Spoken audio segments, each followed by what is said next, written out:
Hi, friends. Michael Albert here. How are you? All's well here. I'm going to record a new video demonstration of one of my projects, and it is going to be one of my what I call Branscapes. And a brandscape is a word I think I invented, which is a landscape. And when an artist draws or paints a landscape, it's usually a nature scene, flowers, fields, mountains, rivers, lakes, stuff like that. But my brandscapes are landscape ideas made with brand packages. And I'm going to show you exactly what I mean, and I'm going to demonstrate how to make one. Um, by the way, for those of you who don't know, uh, I'm an artist and an author. This is my book. It's called An Artist's America, and it's been out for about 12 years, and it's in libraries across the country, and people who are interested in art have come across it, and art teachers sometimes use it. It has different examples of the art that I make. For those of you who don't know, I guess I'm mostly known for making collages out of cereal boxes. And but my brandscape idea is something that I came up with where I use the different colors from assorted packages to create these brandscape ideas. And before we get started, let me just remind you of what we need for this project. The first thing we need is a pair of scissors. So find yourself a pair of scissors. And these are actually my special orange handled scissors. You can see they're a little worn. They have some dried glue in there. So they fit my hand perfectly. And they cut really well. And I've been using these for 25 years. It's like my most special tool. Then some glue. Regular Elmer's glue will do. Clear glue that you get at the Staples, office supply store. Glue sticks will work. I actually use this stuff, which is called Linico, and it's a neutral pH adhesive. It's a acid-free glue, but it's a white glue, just like the Elmer's that dries clear. And you can find this online, Linico natural pH adhesive. That's what I like to use. The other thing you're going to need is some sort of a board to work on. And here's a piece of museum board that I get from a frame shop that I work with. He gives me all his scrap. But you can also use the type of cardboard that is the back of a writing pad. Cardboard boxes that the things we get in the mail comes in a thicker kind of cardboard called corrugated, and you could use a piece of that. You could cut off a piece of the side of the box or use one of the flaps or the bottom of the box or something like that, and that'll work just fine. Here's a piece of that type of box that I'm working on a project right now. But for the project I'm going to do today, I'm going to do a little piece of cardboard that I cut from a larger board because I'm going to just do one flower to show you. But before we get started, the other thing you're going to need are different boxes of different colors to create your brandscape. And cereal boxes are great. Cereal boxes come in all different colors, and they have pictures and images. They have letters and words and logos and all sorts of assorted different images on there that are, if you look closely at them, you can decide to use them. Look at these frosted mini wheats. Maybe you want to make a snow-covered field, and I would think that these frosted mini wheats cut up into pieces could maybe look like a snowy mountain or a snowy field. That's an idea I just had, actually. See, you come up with different ideas when you really look at these boxes. Here's some yellow, which is good for the petals of flowers or the sun. Um, as you can see, a lot of the boxes I have been gently or not so gently used already because I cut all sorts of pieces from all these types of packages to make my collages. Um, Here, this churros box. It's got some very nice purple on it. Um, and actually, the back of the churros box has some great green, some blue sky. You might want to put a soccer ball in your field. You know, it's up to you to decide what you're going to want to do. Also, by the way, tissue boxes are great. Tissue boxes have really nice patterns on them and can be used for different things. So cardboard packages like that are one type of material you can use. Another are old magazines, catalogs, junk mail, old stickers, labels, photographs, all sorts of printed material that come on either cardboard or paper that you might have lying around your home or office, or school, in your recycle bin. Things maybe you've collected and you don't know what to do with, are all possible materials to use for these types of projects.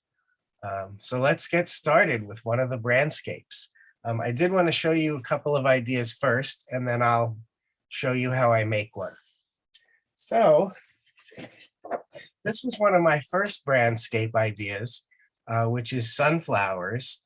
And I created this because I love the sunflowers painted by Vincent van Gogh, one of the most famous artists that ever lived. And his sunflowers are beautiful. These are also kind of inspired by one of the original pop artists. His name is Andy Warhol.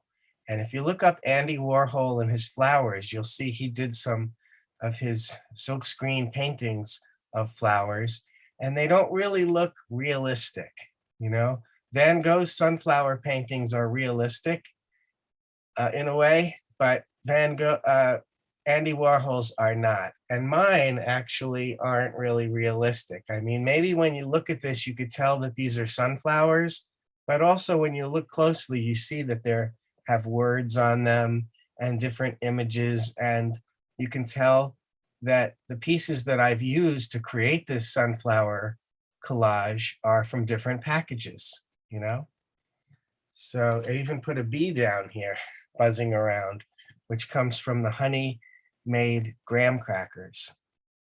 So those are my sunflowers.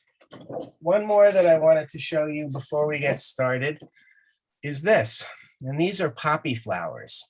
Poppy flowers are a red petaled flower that have a black inside. So I cut a black circle to be the inside of the flower.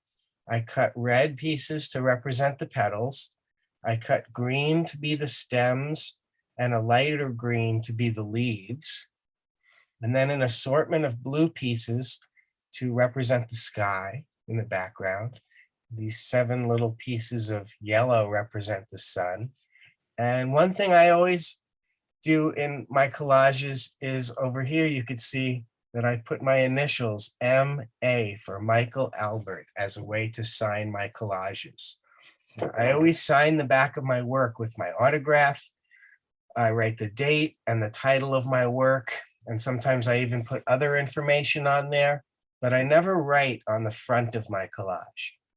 The way that I indicate that, you know, that it's mine, the way that I sign it in a collage type of way is by putting my initials M.A. somewhere in my work.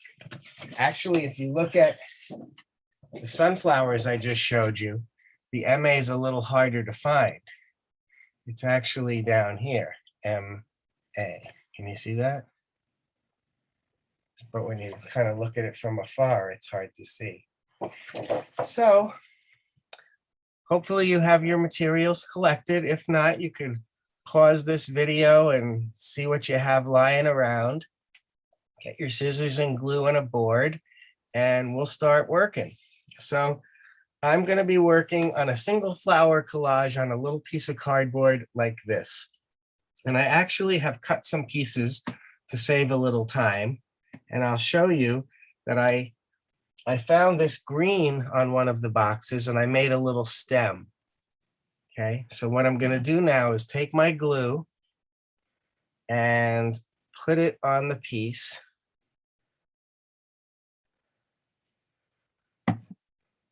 And what I do is I put a little bit of glue on the piece and then I use my finger to spread it out evenly. It needs to be spread out evenly across the whole back of the piece. And then I put it where I want it to go. As I glue pieces down, I'll hold it up and show you. So see, here's my stem. Now I cut 2 pieces also from the back of that churros cereal box into the shape of leaves. So I'm going to glue down my leaves. Again, I put a little bit of glue on there. I use my finger to spread it out, and then I glue it down. Do both leaves before I show you, so I can move a little faster. But there we go. So far we've got the stem and the leaves. Now I cut some little yellow pieces to be the petals of this flower, and I cut a little piece of purple to be the center of the flower. So my idea was to make a yellow flower with a purple center. And I'll start out with the purple center. Now I'm going to cut I'm going to glue my petals down.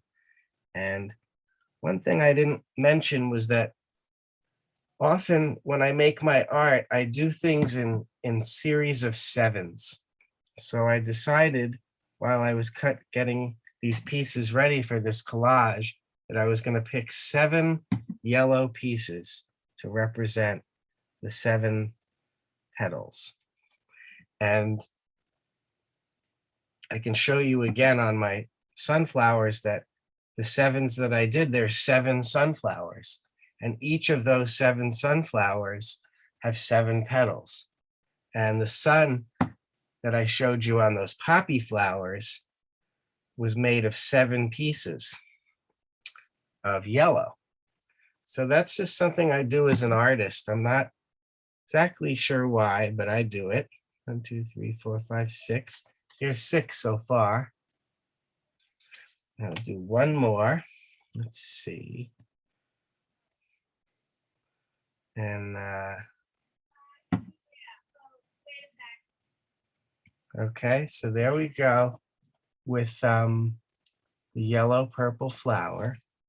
I also found some blue to be the sky, and I'm going to cut these blue into pieces. Put this in the top. Cut this kind of into some chunks, and I left a little white on there because the white could kind of represent a cloud, you know? So here, doing my sky.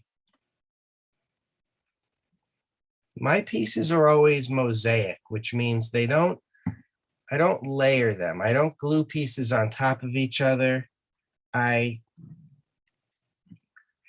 glue them next to each other. Traditional mosaics are made either out of glass pieces or ceramic pieces. It's kind of an ancient art form. And but mine are made of cardboard, and I don't overlap my pieces. You know, that's not to say that your pieces can't overlap if you want them to. You're the artist, and it's really up to you. Here, see how my sky is coming together. So I'm going to cut glue a few more pieces of the sky down.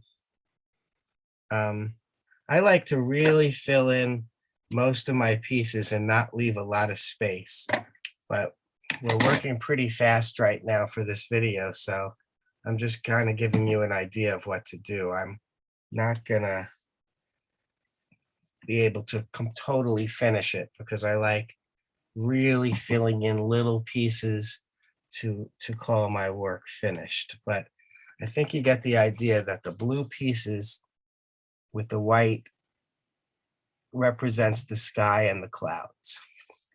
Then I had another green that came on this uh,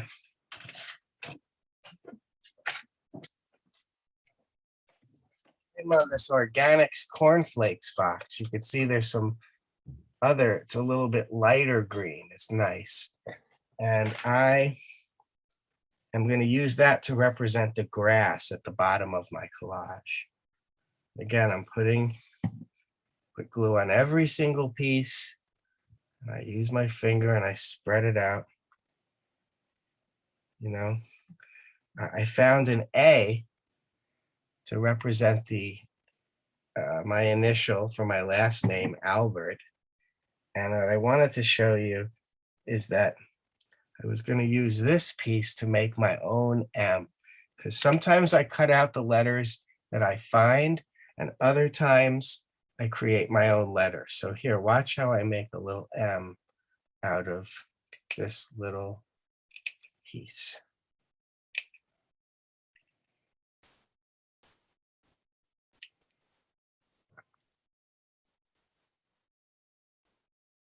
Gotta cut it very carefully.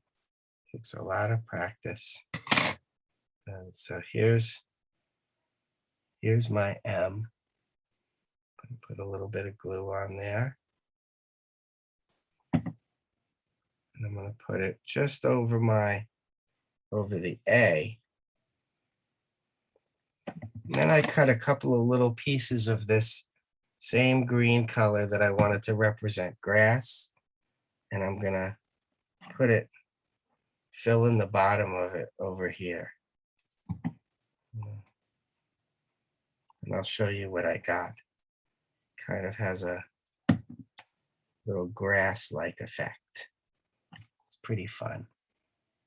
It's almost like the flowers growing on a field, you know, on a lawn. Sometimes flowers grow on lawns.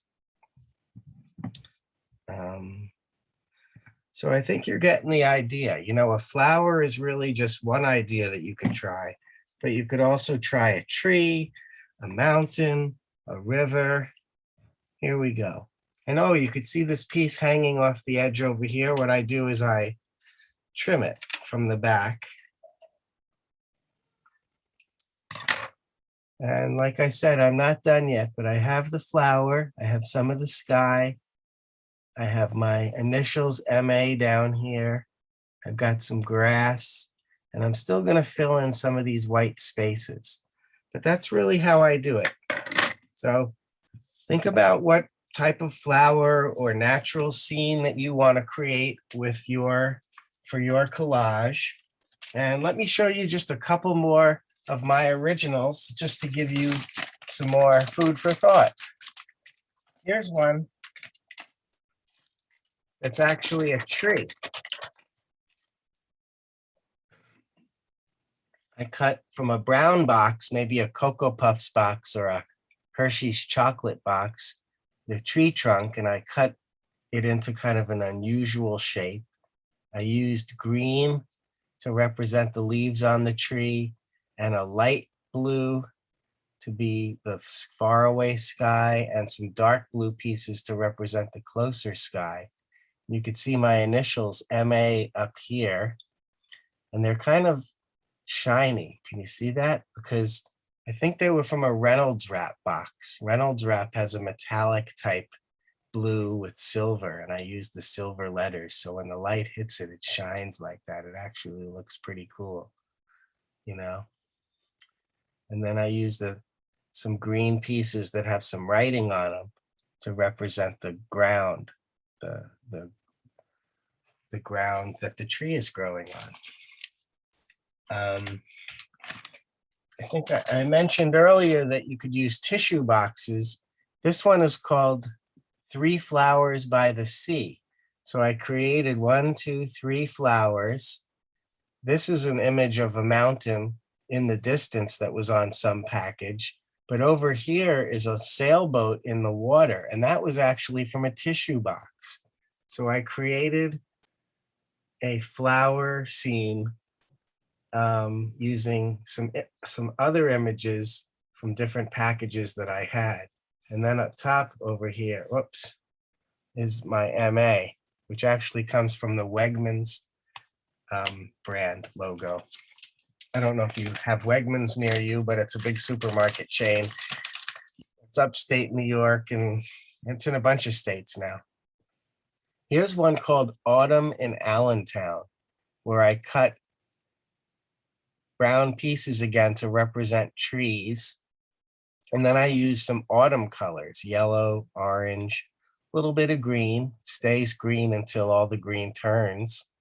Down here is my MA initials, and there's little pieces of blue and dark blue to represent the sky. So that's called Autumn in Allentown, which I created when I did a project in Allentown, Pennsylvania. Here's one of my favorite flower collages, which is called Red Flowers in the Midnight Sky. It's got I love this one. This is really a beauty. It's on a black board, and it's red pieces to represent the flower petals, green for the stems and the leaves, a dark blue for the sky on a black background, and a little sun, which you normally wouldn't see at night. So it's a real artistic type piece. I'm going to show you two more and then we'll be finished. This is called the letter tree. This is a little weird because I cut one of my tree out of brown, but then instead of using color, I put letters. So I call this the letter tree. And I don't even know if you could tell that it's a tree, but there's some blue in the background. This looks like land, these pieces, and my initials MA are down below. And it's an assortment of letters that are representing the leaves. Yeah, the other thing I wanted to show you was more of a scene than just a tree or a flower. But this is like a garden scene. And there's 7 different flowers. Told you I do things in sevens. There's also 7 clouds. This was done on a nice sort of bluish gray board background. And then the spiral here in the sun. And so this is a garden. So I think you get the idea that you can take the colors and designs and patterns from an assortment of these printed materials, whether it's cardboard packages of cereal boxes, cookies, crackers, soda cartons, all that kind of stuff, or magazines, catalogs, junk mail, any kind of printed material that you might have on hand. Think of what kind of a nature scene you want to make, and then you can create your own brandscape. So thanks for listening to me and watching this video, and I hope you have fun making your brandscape. I'm sure your library would love to see your work, so you could either photograph or scan whatever you make and send it in, and I'm sure they'd be happy to post it on their Facebook and on their webpage and say, look at what somebody in our community made, after watching one of the videos that we posted. I think that would make them very happy. And, again, enjoy making the art, because that's what art is supposed to be. Let yourself be creative, come up with your ideas, see what kind of materials you have on hand, and just experiment, see what happens. Okay, there's no wrong way to do this. And who knows, you might create a masterpiece. So I will catch you later. Thanks so much for watching, and talk to you soon. Bye, friends. Here's the thing I made. I'll finish it later. Bye.